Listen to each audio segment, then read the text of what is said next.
Hi, everyone, and welcome to SharePlex Skills 101. We're excited to have you with us today. We have a special guest joining us, Anu Madukari, Quest's very own product specialist. She'll be sharing her valuable insights and best practices for using SharePlex, the leading data replication solution. There's a lot to cover, so let's dive right in. Anu, I'll hand it over to you. Hello, everyone. Good morning, good afternoon, good evening. My name is Anu Madhukuri. I'm the Technical Support Manager for SharePlex. Today, I'm going to talk about the best practices for SharePlex. The topics I'm going to cover today are configuration settings and why, and parameter changes for best performance. With the configuration settings, the subtopics which I'll be covering are database supplemental logging, named queues for large deployments, multiple instances of SharePlex. And for the parameter changes for the performance, I'm going to cover about capture, reader, poster parameters, queue parameters, and the export import process parameters.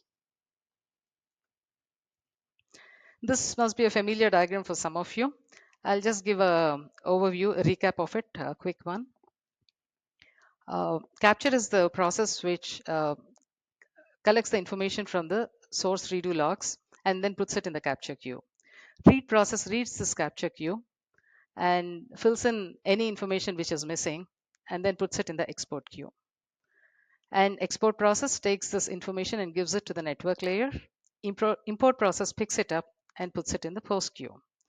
And the post process it posts the data to the target system, be it a cloud target or an on-prem target or a heterogeneous database as your configuration demands. Okay, now let's dive into the configuration settings and why we do that.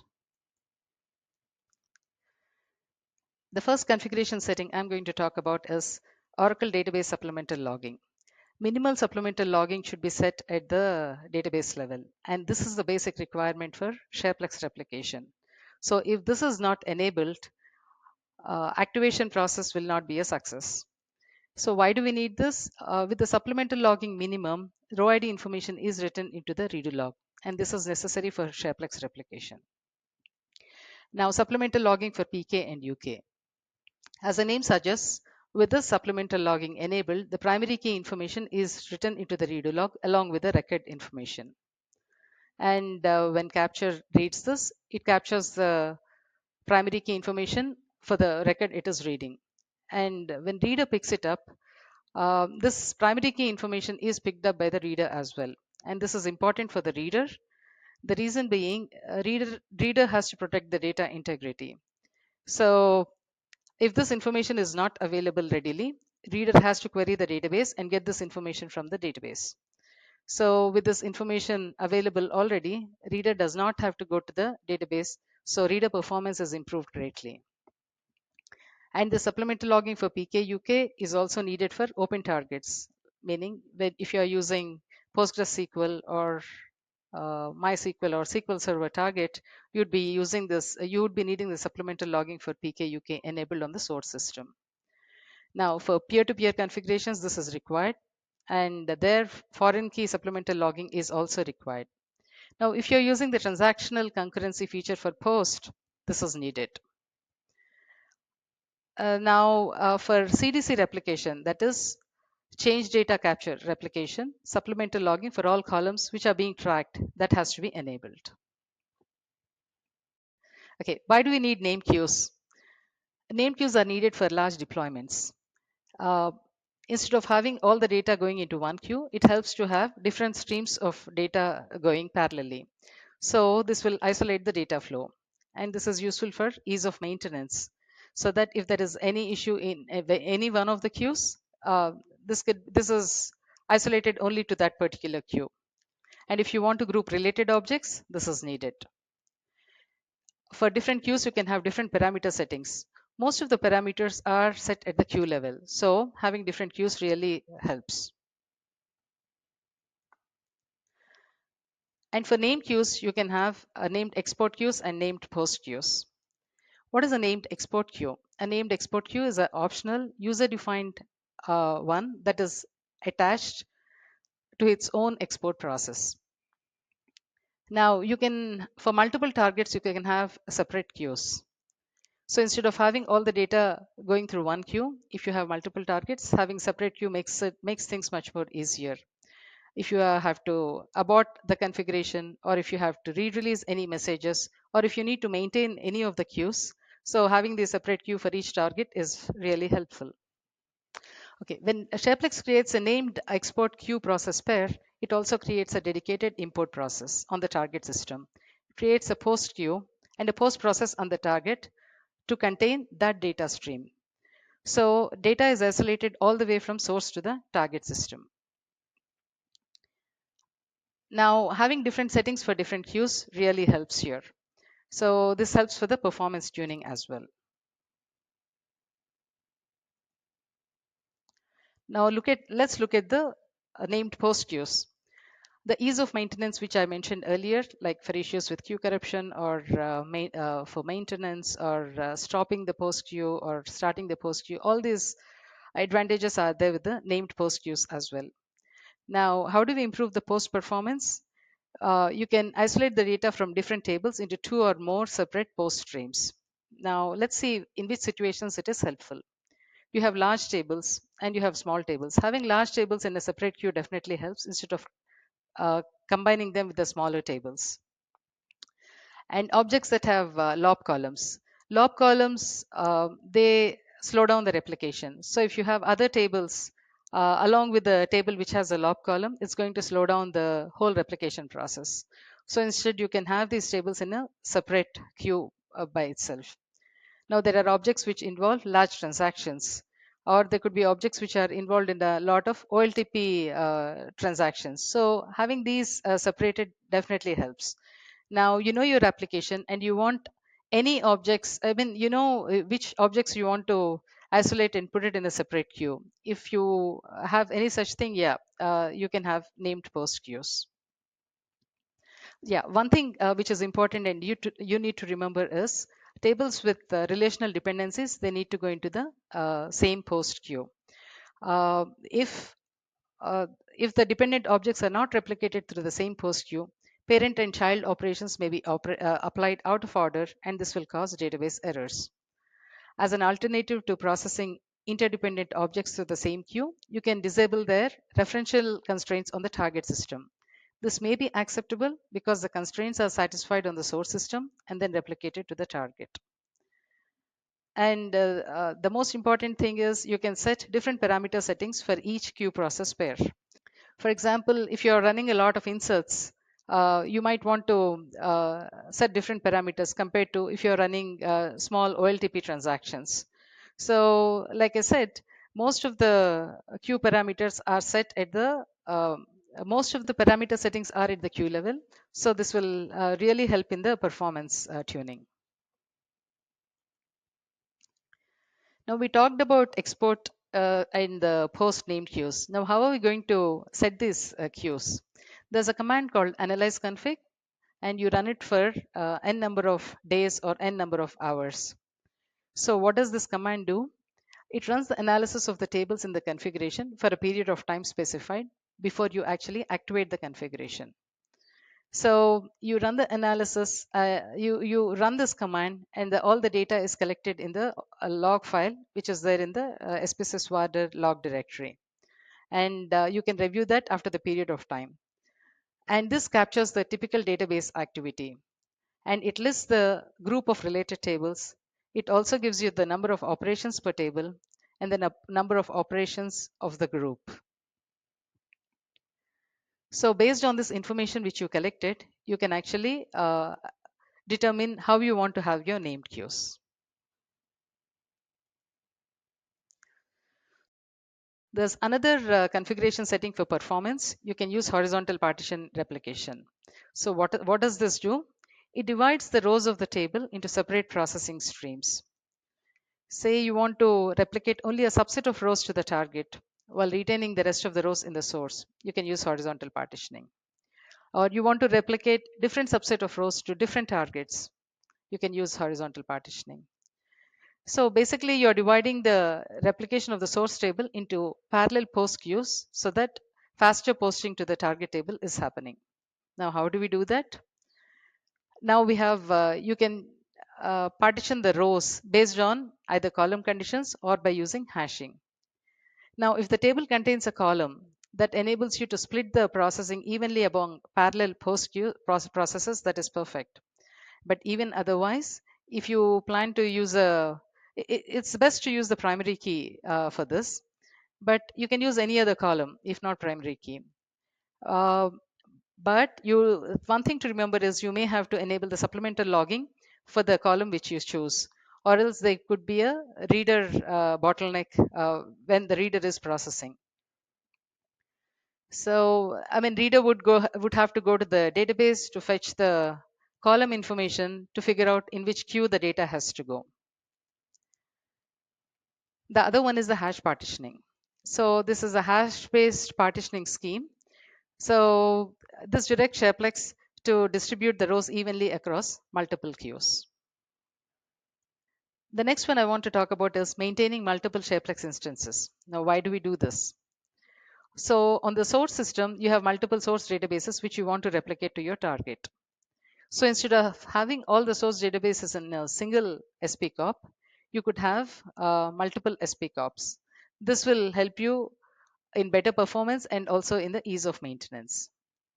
The other situation where you might need this is, say you have a single source database and the database is huge and the transaction volume is huge too. And you see that Capture is not able to keep up with the redo log generation. In such cases, you could consider having multiple SPCOPs. Unrelated tables can be put in different instances of SharePlex where replication happens end to end without an issue.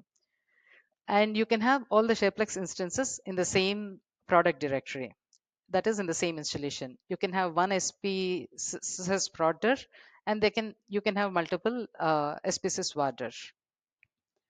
Now, if any process is slow, so we collect the statistics using the trace command. So in the command prompt, sp control command prompt, you could run the command trace, capture, or read or post whichever process you are trying to trace for n number of minutes, 5 minutes, 10 minutes, whatever time frame you choose. So at the end of the time period, it generates a trace file and a CSV file in the syswarder log directory for the corresponding process traced. And trace post output has a lot more breakdown. It provides the transaction rate, it provides the operation rate, it gives you the transaction mix, rollback mix, and it tells you whether the transactions are small or large, and it gives you a lot of information. And you can use this information for tuning your system. Okay, first we'll look at the capture process. Now you run a trace on capture, and it has generated a trace file and a CSV file. Now when you look at these files, if idle time waiting for data is high or queue push is high, you will increase SPOCT log queue size and SPOCT log read size. If it is a rack system, you multiply this with the number of rack nodes and then increase those parameters. So queue push means basically it's waiting to add a record to the internal queue when the queue is full. And the queue is SPOCT log queue size. And if the time in the checkpoints or queue checkpoint is high, you'll increase the parameters SPOCT checkpoint frequency and also increase SPQQ shem size. SPQQ shem size is a parameter that it's a memory parameter that applies to capture queue and also export queue. Now, write to queue time. If queue write is high, you would increase SPQQ shem size. Queue write is basically the time spent by capture writing to the capture queue. So capture process is spending time writing to the capture queue. And you see that time on lob map is high. So that means capture is spending time on lob related activities. You want to stop capture and you can truncate SharePlex lob map table. And you will also need to set SPOCT enable lob map to 0 and restart capture. But for this to be done, make sure you have supplemental logging for PK and UK enabled on the lob tables. Time on process is high and idle time is 0. That means capture is processing heavily on the given resources. Process time is basically the time that capture is spending processing the redo logs. And the idle, the time that capture is spent waiting, that is sleeping. So all these are tuning parameters. So the suggestions which are given might help. So it is something you need to try and see if they really help you or not. Uh, if you need any assistance, please log in a support case and we'll be able to help you. So now let's look at the reader. In the reader CSV and the trace file, you see that time is high in queue checkpoint. Then you would increase the parameter SPORD R message limit. So what does this do? This parameter controls the frequency of the checkpoints which are performed by the read process. The higher the value of the parameter, the more records that will be held in memory before the checkpoint is triggered. So this causes less IO on the system and faster processing, but at the expense of increased memory usage and longer recovery time. Now, if time is high in queue read and queue write, so read is taking a long time to read the capture queue, or it's taking a longer time to write to the export queue. At that time, you want to increase SPQ queue shim size. If you see that the time is high in key fetch, that means reader is going to the database to fetch the keys. So you want to check your supplemental logging for the tables which are being processed. So you want to enable supplemental logging for the primary key and the unique key on the source database. If you think that time is spent evaluating HP column conditions, you would increase HP ORD HP hash parameter. Now let's look at the best practices for performance of post. So post improvement can be done in multiple ways, increasing the parallel processing, reducing the time of commit, or using connection pooling and thread pooling. SharePlex moved from single-threaded posting to multi-threaded posting. And later, we introduced post enhanced performance, that is PEP, which further improves OLTP processing. Now, looking at these features which we have. Now, PEP, post enhanced performance, this is great for OLTP environment. So that is for short transactions, high concurrency, and high volume customers. For this, the prerequisite is you must enable supplemental logging for PK and UK. If you can enable supplemental logging for foreign key, then it would be even more efficient for post. How does PEP work? PEP checks the dependency in the queue messages and allowing the non-dependent messages to be processed without waiting for the previous commit to finish. This improves the post speed without compromising data integrity. So you could set this parameter to 1 and to invoke this feature. And if you set it to 2, it invokes this feature, plus it enables delete cascade feature. The second one is reducing time on commit. So this was introduced mainly for inserts. So it would speed up post. So if you think that it's being slow on inserts, you would increase SPOPO commit reduced messages. You would increase this parameter value. There's another area where commit speed is increased. That is, you can set the parameter SPOPO commit no wait. You can use that parameter. You can set it to 1. So what it does is it calls the commit wait no wait to help reduce the commit time to finish. It uses the Oracle commit wait no wait call. So you want to use it with caution. And to operate with fewer connections to Oracle, we have a parameter SPOPO connection pool. So this is set as the default parameter. Now, when you run the trace for the post, and when you check the from the CSV or the trace file, you see the time in wait depth is high. So at that point, you want to increase SPOPO commit reduce messages or turn on PEP.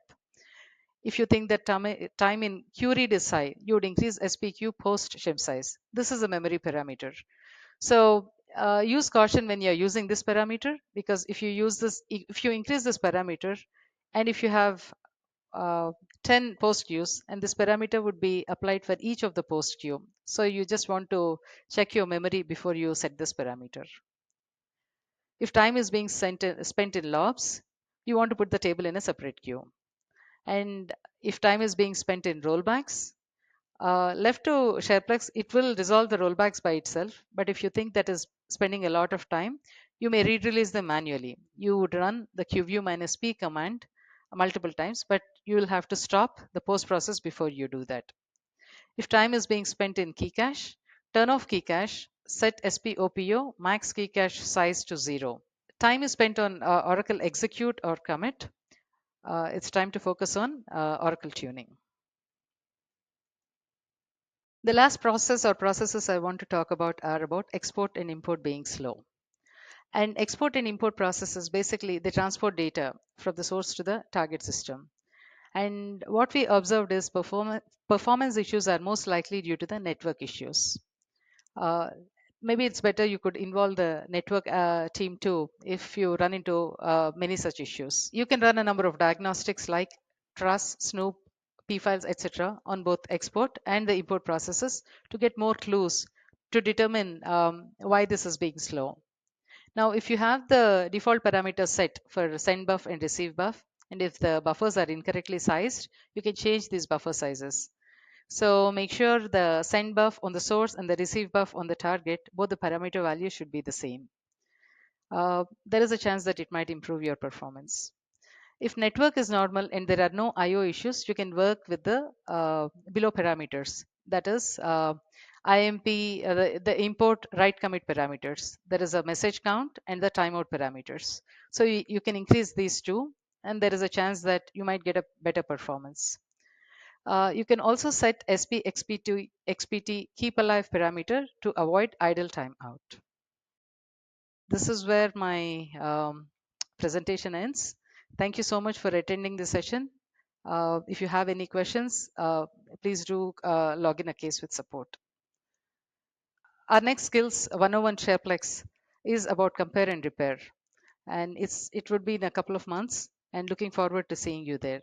Thanks again for attending this call.